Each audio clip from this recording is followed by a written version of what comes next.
Astăzi este o zi foarte specială pentru că stau până la 12 noaptea. Este Revelionul. Ăla care se strâmbă în spate bărniu. Nu te mai las pe telefon, termină. El e puiul meu, Safir. Ei doi sunt puiul lui David, Șup și Oliver. el e puiul lui Bebe, Harvey. Ai scuipat! Vom filma artificiile timp de nu știu câte minute.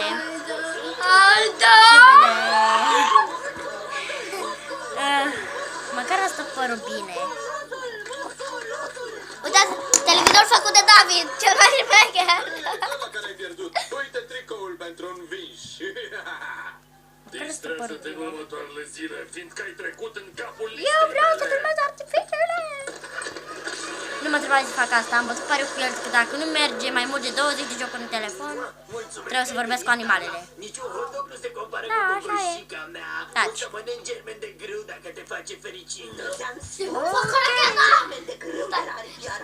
Vezi că pui tăi nu mă lasă.